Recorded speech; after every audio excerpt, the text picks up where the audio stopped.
이번 이야기는 21세 크리스 크레머스와 22세 리잔 푸른이라고 하는 두 네덜란드 여학생의 미스터리한 실종 사건에 관한 이야기입니다. 네덜란드 출신의 푸른과 크레머스는 같은 동네에서 자라온 매우 친한 친구 사이였습니다. 같은 대학교를 진학하진 않았지만 항상 서로를 응원해주고 있었다고 하며 각자 사회로 첫 발을 내딛기 전 둘이 함께 여행을 떠나기로 계획을 합니다. 그리고 그 여행은 푸른에게는 자신만의 졸업 여행이기도 했습니다. 두 사람이 정한 목적지는 파나마, 무려 9,000km나 떨어진 곳이었지만 매우 설레었고 멋진 추억들을 만들고 올 것이란 기대감에 부풀어 있었습니다. 파나마로 여행을 계획한 두 사람은 스페인어도 함께 공부하고 여행 경비를 마련하기 위해 6개월 동안 함께 아르바이트를 하기도 했습니다. 두 사람의 여행 계획은 6주간 파나마에서 지내며 첫 2주는 여행을 하고 나머지 4주는 파나마 보켓이라는 곳에 한 가정집에서 머물며 그곳의 학생도 가르치고 봉사활동을 계획하며 의미 있는 경험을 하고 돌아오는 것이었습니다. 여행의 시작은 계획한 듯 잘 흘러가고 있었습니다. 그곳 주변을 여행하며 사진을 찍어 페이스북에 공유를 하기도 했고 즐거운 시간을 보낸 것으로 보입니다. 2주간 파나마를 관광했고 한 달간 봉사활동을 하며 지낼 곳으로 떠나기 전 바루아산 근처 피아니스타 오솔길을 하이킹을 하기 위해 떠납니다. 특이점이라면 하이킹을 떠나기 전 2명의 네덜란드 남자와 같이 식사를 했었다는 페이스북 기록이 있었습니다.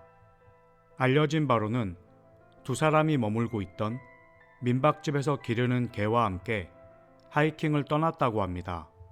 그곳 민박집의 개는 여행객들과 하이킹을 함께 갔다 돌아오는 일이 종종 있었다고 합니다. 하지만 그날 밤이 되어도 푸른과 크레머스는 돌아오지 않았습니다. 함께 하이킹을 나섰던 기르던 개만 집으로 돌아온 것을 알게 된 민박집 주인은 뭔가 잘못됐다는 걸 직감하고 다음날 아침 4월 2일 날이 밝자마자 경찰에 신고를 합니다.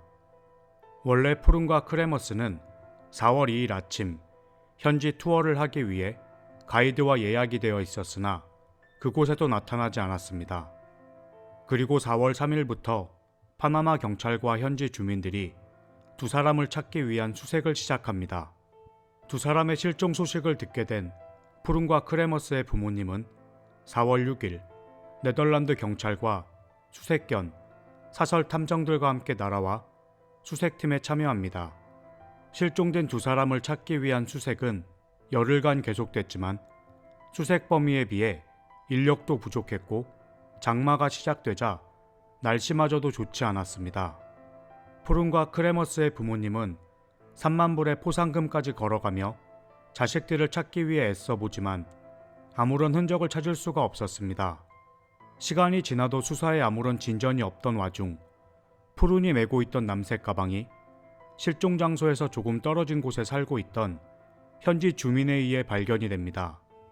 가방을 발견한 사람의 증언에 의하면 매일 오가는 마을 근처 강둑에서 가방을 발견했는데 그 바로 전날까지만 해도 그곳에 가방은 분명히 없었다고 증언을 했습니다. 증언대로라면 하루 사이로 누군가 그곳에 가방을 두고 사라진 것이었습니다. 두 사람이 실종되고 10주 만에 가방이 발견된 것인데 장마 기간이 지나 강둑에서 발견되었다는 가방은 매우 깨끗했습니다.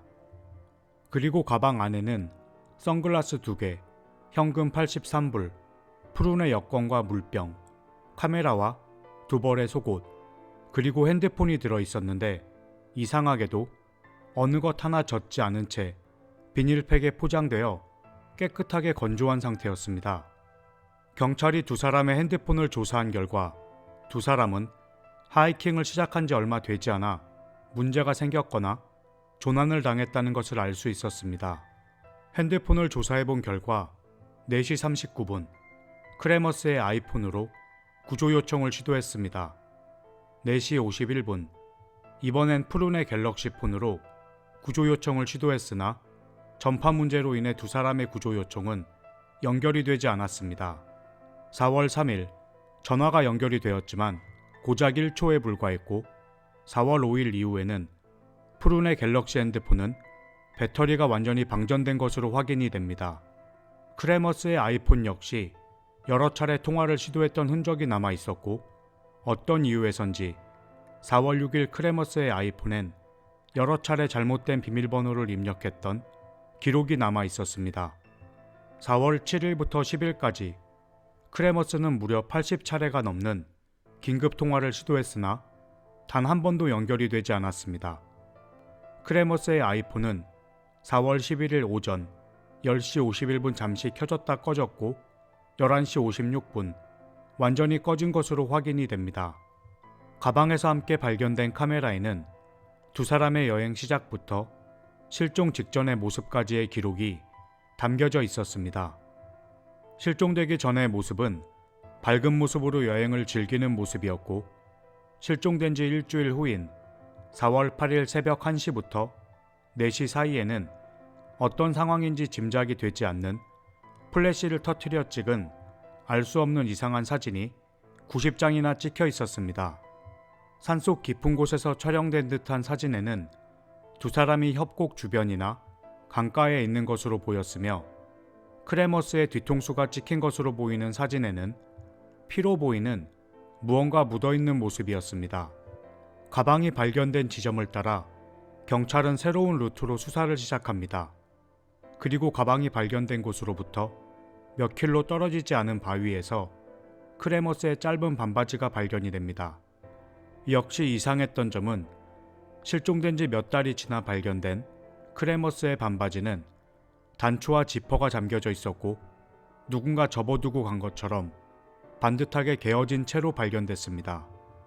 또다시 사건은 진전 없이 2달이란 시간이 지나던 어느 날 푸른의 가방이 발견된 곳으로부터 얼마 떨어지지 않은 곳에서 골반뼈와 발이 잘려진 채 부츠를 신고 있는 다리가 발견이 됩니다. 경찰은 강 둑을 따라 33점의 뼈 조각을 회수하고 DNA 검사를 합니다. 대부분이 푸른의 뼈 조각이었으나 크레머스의 뼈도 함께 발견이 되며 두 사람 모두 사망한 것이 확인됩니다. 푸른의 뼈에는 피부가 남아있기도 했지만 크레머스의 뼈에서는 이미 백골화 현상이 나타났다고 합니다. 사건을 담당했던 경찰들의 추측은 22살과 21살로 다소 어렸던 두 학생들은 자신들이 조난당했다는 사실을 알게 되고 패닉에 빠지게 됐을 것이라고 합니다.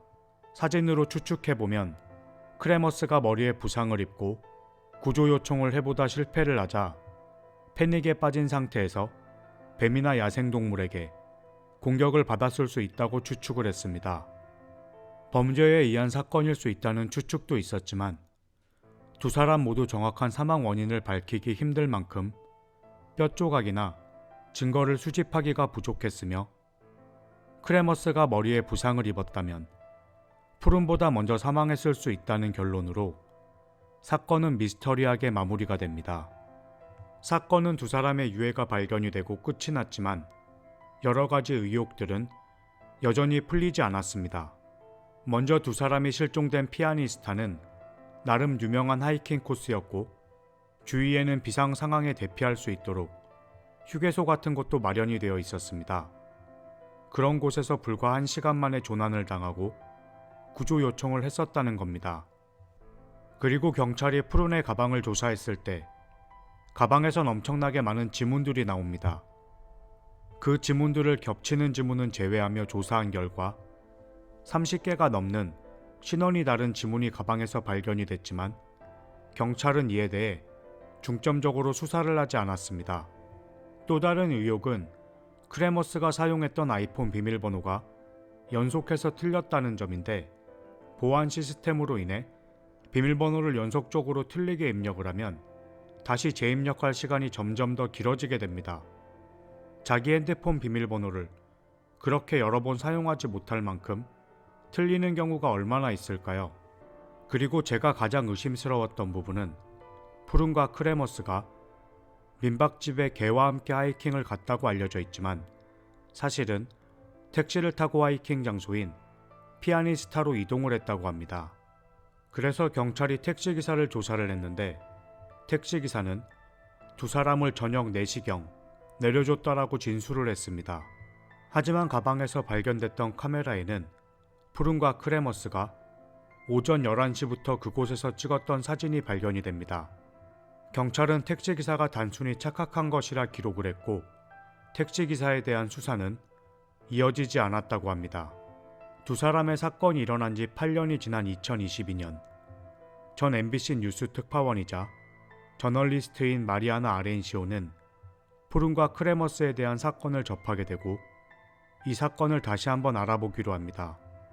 이 사건을 처음 알게 되었을 때 13년 전 자신이 그 두 사람과 나이가 비슷했을 무렵 혼자 산을 하이킹하다 어떤 남자에게 공격을 받았던 사건이 떠올랐다고 합니다.